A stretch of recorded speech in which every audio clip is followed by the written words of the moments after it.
Bonjour, je vous retrouve sur BioTV à l'occasion de la conférence de presse de Natexbio. La fédération a commandé une étude à Ecosept qui porte sur les pistes de développement des magasins bio en Europe. Petit rappel de chiffres pour commencer, en France on dénombre 2700 surfaces spécialisées bio qui enregistrent en 2017 2,9 milliards d'euros de chiffre d'affaires. Ça correspond à une hausse par rapport à 2016 de 15%, ce qui est plutôt positif. Et pour autant, on observe un ralentissement de cette croissance. Allons faire le point avec Monsieur Chaher d'Ecosept. Pour commencer, qu'est-ce que la grande distribution arrive bien à faire et donc qu'est-ce qui pourrait être amélioré par les magasins bio? La grande distribution, basée sur ces informations fines, sur ce qui peut se vendre, arrive à calibrer ses filières bio et à bien les construire avec l'amont. Ça, elle le fait avec plusieurs filières emblématiques. On a beaucoup d'exemples de réussite en Allemagne. Et ensuite, elle communique efficacement sur ces filières correctement construites et arrive à convaincre le consommateur, à faire des points de sympathie pour toute la maison de distribution, pas que sur le sortiment bio. Ça fait du sens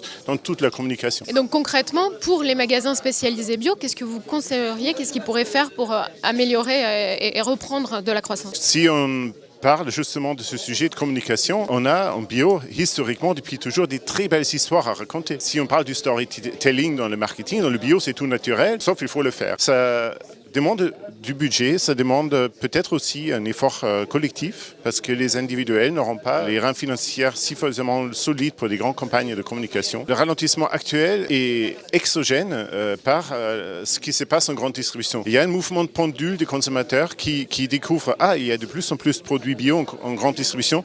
On va aller voir. Notre panachage entre les différents lieux de vente, on va les faire différemment. Au bout de quelques semaines, au bout de quelques mois, ce qu'on a observé en Allemagne et en Belgique, les consommateurs ont tendance à revenir dans les magasins bio, pas avec le même panier. Donc il y a quand même eu changement. Le panier change, mais les consommateurs reviennent et la consommation reprend. Pour vous, c'est quoi le magasin bio de demain? Pour moi, le magasin bio de demain se définit en tant que magasin de quartier, de proximité, très engagé localement dans son environnement. Le vieux adage que le succès d'un point de vente repose sur 3 facteurs qui sont l'emplacement et l'emplacement. Il prend toute une nouvelle vérité dans ce contexte-là. Le magasin bio du futur, il doit comprendre très très finement son consommateur. Il doit refléter les filières qui l'entourent, s'alimenter, s'approvisionner localement et prendre des engagements dans son quartier qui vont plus loin que la simple vente de produits. Ça peut être un lieu de rencontre, ça peut être un lieu de travail, ça peut être une bibliothèque, ça peut être un restaurant. Moi, je pense qu'il y a 2 points qui ont peut-être dans la précipitation de la croissance un peu négligé ces derniers temps, et c'est le travail avec les filières agricoles. C'est historiquement une force des magasins bio qui a été un peu négligée, à mon avis, dans certains pays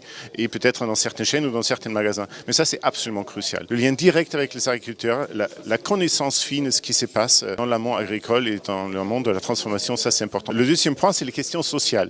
Il est évidemment absolument impensable que le personnel en magasin bio travaille sous les mêmes conditions que dans la grande distribution où on sait que les conditions sont très difficiles. Alors Monsieur Gruffat, donnez-nous votre éclairage, votre vision des résultats de cette étude. J'ai noté notamment pendant votre intervention ce terme, la cohérence qui vous est cher, la cohérence au niveau local, social. Les résultats de cette étude, pour moi, sont enthousiasmants parce qu'on voit que dans des pays d'Europe où les réseaux spécialisés, la bio spécialisée a pu être un petit peu bousculée comme en Allemagne. Et ça, c'est vrai depuis fin 2015. Et on voit qu'en 2018, la croissance de ce réseau est de l'ordre de 10%. Ça veut dire quoi? Ça veut dire que les réseaux spécialisés ont réagi, ont gardé les valeurs, ont repris les valeurs qu'ils avaient peut-être un petit peu laissées de côté pour revenir aux fondamentaux de ce qu'ils doivent être. Et c'est vrai que les fondamentaux de la bio, et je fais la différence entre la bio et le bio, pour moi, le bio, c'est le règlement européen. Donc, c'est une obligation de moyens, point. La bio, c'est une cohérence globale de démarche, une forme de RSE de la bio, c'est-à-dire une responsabilité sociale et environnementale dans la démarche de la bio. La bio, elle doit, sur un plan social, être éthique, correcte, propre, vis-à-vis de l'emploi, des salariés, sur les territoires, etc. Je rappelle que la bio, en production, emploie 2,5 fois plus de monde qu'en conventionnel. Donc c'est un vrai gisement d'emploi. Et il faut être correct par rapport à ça, parce que je pense que les consommateurs ne comprendraient pas que la bio ne soit pas sincère par rapport à la démarche sociale. Autre aspect de la démarche sociétale, le commerce équitable, l'équité, la juste répartition de la valeur entre le producteur et le consommateur, et tous les intervenants tout au long de la filière. Moi, j'aime bien rappeler que le juste prix au consommateur, c'est pas le prix le plus bas. Parce que le prix le plus bas, on voit que ça nous amène et on voit toutes les difficultés que le conventionnel a aujourd'hui. Le juste prix au consommateur, c'est celui qui lui permet d'avoir un produit de qualité longtemps. Et le juste prix au producteur, c'est ce qui permet au producteur de vivre décemment de sa production et puis pour tous les acteurs tout au long de la filière. Qu'est-ce qui fait que ça est possible? Moi, j'aime bien le concept de commerce équitable. D'abord, parce que le commerce équitable, c'est un cahier des charges reconnu qui dit qu'on ne paye jamais au producteur en dessous du prix de revient. C'est interdit. Donc, quand on se met dans la démarche du commerce équitable, on a au moins pris cet engagement-là. Et puis après, on a pris l'engagement de la transparence des coûts. C'est-à-dire que chaque acteur met sur la table son mode de fonctionnement, ses coûts, ses besoins de marge, etc. Ça permet à tout le monde d'y voir plus clair, de construire sur la durée, sur le long terme, de pouvoir faire des investissements qui sont cohérents avec les besoins, donc de ne pas être dans des surcoûts ni dans des mauvaises surprises. Donc ça, c'est extrêmement important pour que la filière soit durable, et qu'elle soit bien structurée et qu'elle soit à un juste prix. Ça, c'est tous les éléments sociétaux. Les éléments environnementaux, c'est dire qu'un produit bio est cohérent quand il est produit au plus proche du consommateur. Tout le monde comprend bien que maintenant que le poids de CO2 dans l'assiette du consommateur,